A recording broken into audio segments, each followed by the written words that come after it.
Marc Benioff, the chair and CEO of Salesforce.com, shares his vision for creating a better world for all stakeholders in this conversation with Robin Roberts, co-anchor of Good Morning America on ABC.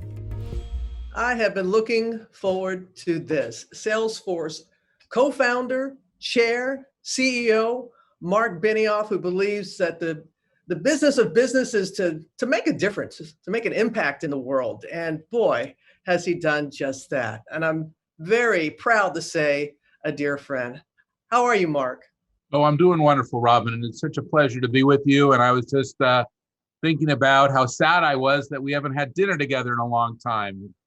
Folks need to know those dinners that you would host, there'd be like 20 or so, but it was so intimate and people from all walks of life. And that's what you are about. You're so inclusive. Let's get right into how you really believe that business is in business to make an impact in the world. Where does that philosophy stem from? Well, I've had so much fun over the last 22 years since I started Salesforce to today, growing it to 60,000 employees and over $200 billion in market cap and more than $25 billion in revenue this year. And, these are big numbers. And I'll tell you, the reason I've had so much fun is because I really believe business is the greatest platform for change. And because of that, Robin, I was delivering not only a great shareholder return, which is, our shareholders have done fantastic, but I've delivered a great stakeholder return as well. I believe that you have to manage for stakeholders and shareholders. And that means that I've been able to deliver $120 million right here to our local San Francisco public schools, over $300 million in grants total so far. We run 50,000 nonprofits and NGOs on our platform for free every year. That's $1 billion of software that we're delivering every year to them. And also that we've done 5 million hours of volunteerism. I mean, that to me is fun. And those two things, a great shareholder return and a great stakeholder return, well, putting those together, that to me is, really evidence that you can do well and do good. Well, just what you said, that category there, because you co-founded Salesforce in 1999, and you had this vision that you were going to give away 1% of your equity, 1% of your workforce being involved and in the community. How has that impacted communities, not just there in the Bay Area, but around the world? Well, you're exactly right. Wherever we do business, we bring our 1-1-1 model, which is when we started Salesforce, we had kind of three ideas: a new technology model, which we call the cloud, a new business model, which is subscriptions, but this new philanthropy model that we built in, this 1% of our equity. So we've been able to give away hundreds of millions of dollars, 1% of all of our technology, 1% of all of our employees' time. That's the 5 million hours. And that has been very exciting. And wherever we go, our employees know that their responsibility is to give back, to do well in their communities. And where we see issues, whether it's here in San Francisco with homelessness, or whether even if it's in New York with the local, public education system, wherever we can do good, we're going to get involved and we're going to make an impact. Yes, we're going to run our business, but we can also use our resources. I mean, even today, I have to tell you that what I'm working on right now is relief efforts for India. And I'm so excited because we now have 2 large aircraft, A330s, leaving from Shanghai on their way to Delhi with oxygen concentrators and pulse oximeters and all the things that are needed right now in the relief effort. And that's our first 2 planes, and I hope we're going to have a lot more. And what's been fun for me is my friends know already that I'm doing that, and so they proactively come to me, and so other companies are actually now starting to partner with us so we can do even more. And that idea that, we can all work together, that we can work to improve the state of the world using our business resources, that is what makes business fun for me. Those planes are on their way to India. And let me tell you, my friend, thank you for the plane that you sent here to New York very early on in the pandemic when we were in dire need of supplies. And we saw that big Salesforce plane and really got the ball moving. And you're right, more people got involved. And so I thank you for that. I really do. Let's talk about climate change, because there's so much that you are so passionate about. What do you think is a number one issue facing the planet today? Well, you just said it, climate change. And we know that we've released 200 gigatons of carbon into the atmosphere since the first industrial revolution. Now, that part of that is our emissions. Part of that is that we've deforested. We used to have 6 trillion trees on our planet, and now we have 3 trillion. And for every trillion trees that we chop down or burn or get rid of, we lose 200 gigatons of storage capability. That is, they're banking carbon. And so these carbon banks are very important. So as we've moved from 6 trillion trees to 3 trillion trees, and as we've emitted more, well, we have now more emissions and less sequestration capability. It's not a good combination. And that's why the world is getting hotter. So what we need to do is we need to emit less, number one, but number two is we need to build more sequestration capability. And that really comes, number one, best sequestration technology in the world, Robin, is the tree. Yeah. And so that's why I started 1T.org, 1 Trillion Trees, now over a year ago, in partnership with the World Economic Forum in Geneva. And it's been a huge success. We have almost 100 billion trees now committed. And this is something that we can all do. We can all plant a tree, and it makes a lot of sense because that is our best carbon storage, and it's going to help our environment. Thank you for saying that, because folks feel like, oh, it's so enormous, which it is, but something as simple as planting a tree can make the best thing we can do. And our government, for example, we can inspire our government because the US government is the largest tree owner in the United States. They own more trees than anyone. And we can inspire other landowners like just, me and you, and I'm looking right outside my window here. I have a tree, but there's landowners here in the United States who have lots of trees, and we can encourage them not to cut those trees down. And we can even find ways to pay them because, Salesforce today is a net zero company. That is, we're net zero emissions. Mm-hmm. And we want every company to become a net zero company. And one way that we do that is that we actually pay landowners to not cut down their trees. We also do, we convert cook stoves to not emit as much in third world countries. We look to develop more mangroves. We do seagrasses. We have green carbon, the trees. We have blue carbon, the oceans.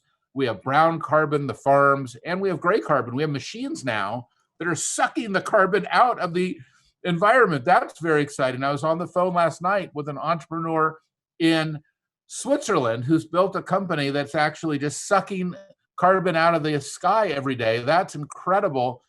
This idea that we can find new ways to mitigate what we're doing with these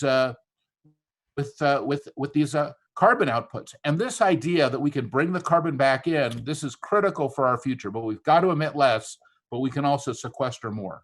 Thank you for saying that. That is something that people need to put at the forefront of their minds, not in the back of their minds, because it affects us all globally. I have to say, Salesforce, you're one of the biggest companies on the planet. Yet you are still able, Marc, and this is a testament to you and your leadership, your core values. You don't stray from that. How can you reinforce that to people to know that you can still be big, you can still do what you're doing with Salesforce, but it doesn't mean that you have to compromise your core values? Well, the number one thing all of us can do is just be mindful of what are our core values, what really matters to us. And at Salesforce, that's trust, the trust that we have with each other and our employees, our customers, the planet, and also we can really think about not just trust, but customer success, innovation, equality, sustainability. We know what our core values are. And what I really encourage all of us to do is really decide what are our core values. Because if you want to stay connected to your core values, number one decision is, hey, get a beginner's mind and say, what are my core values? And this can be so transformational and so exciting for everyone, because then we can do something, this is a business term, but we can operationalize our core values. How are we going to get trust, or how are we going to get sustainability? But the first decision is, what are those core values that are so important to us? Yes, you have to identify what they are.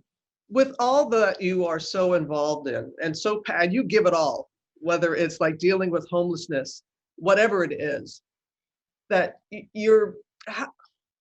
what is your strategic approach when you are dealing with so many different issues. But there has to be a strategic approach, I would think, that you take to each one. Is there a common thread that helps you? There is. Personally, I just operate locally. I really look at what are the issues right here that are happening in my neighborhood. And everything from I've knocked on the door to my local public school and talked to my principal and said, hey, what can I do to make this school better? To what can I do to make this district better? To what can we deal with the homeless in San Francisco? How can we build new children's hospitals? That's local. But Salesforce is a global company. We have 60,000 employees. So I'm getting emails every day from my employees saying, hey, don't forget about us over here. Don't forget about us over here. And that gives me the opportunity to act locally, but through Salesforce. So that's really my strategy. And that's why India is on my mind today. I have to tell you, Robin, I mean, my heart is broken for what is going on for India. We have thousands of employees there. They're emailing me, texting me, telling me what's going on. The stories are sad. Reminds me a lot of what we went through a year ago in New York and in some of our major cities here in the United States. And I know that we have the resources, the relationships, the ideas, the capability to say, yes, we're going to do whatever we can to help and support. And a year ago, you're right, we did 60 million pieces of PPE to 300 hospitals. We landed planes at the peak at London and New York and Chicago and San Francisco and other cities.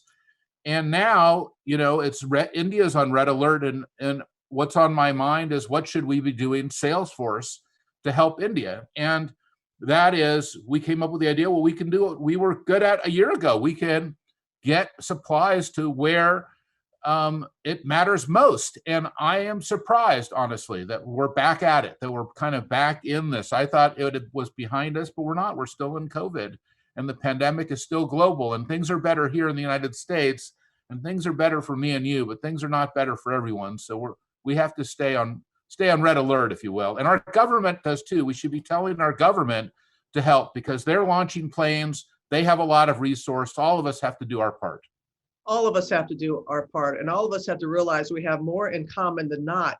And if this past year did not teach us that, it was humbling for for the entire world. I mean, I can't, in my lifetime, there's been nothing that's ever, I could say, globally impacted us. And what is your final word for people? Give us a little pep talk. I mean, because when we see all that is going on in the world right now, and sometimes people feel like I believe in the good, just like you, Marc. I believe there's more good in people than not. So what do we do to get people in the game and know that each one of us can play a role? Well, I think you said it, Robin. That is, none of us can do everything, but we can all do something.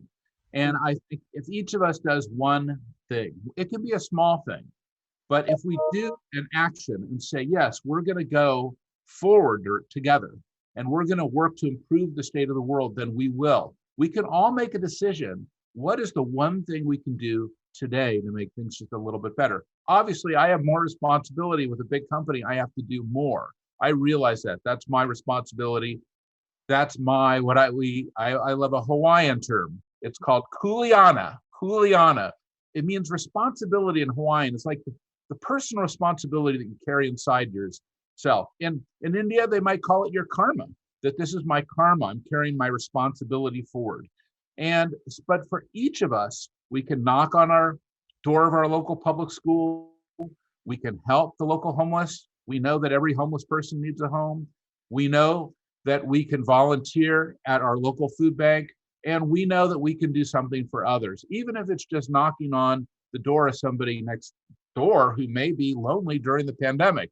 So there's something for everybody to do. This is very important. We can all have a heart of service, and we can always be generous in our spirit. And that's what I really encourage everyone to do. And you're a great example of that, Robin. And thank you for everything that you do every single day. You're always giving me the motivation and the excitement and the energy to know that the world is getting better. Thank you, Marc. I blow a heavenly kiss to my mother and my father every morning before I enter the studio, and just thank them for helping me understand to be of service to people. That's what it's all about. I'm blessed, you're blessed, but it's not just to be blessed, but to be a blessing. And you, my friend, are certainly that. As busy as you are to make time to be with us, I certainly do appreciate it. And what's that Hawaiian term that you used? It's kuleana, your responsibility. And I know that you express that so beautifully every day, Robin. Bless you. Mahalo. Aloha. Love you. Bye. I hope to be at dinner with you soon. I can't wait, Marc. Thank you.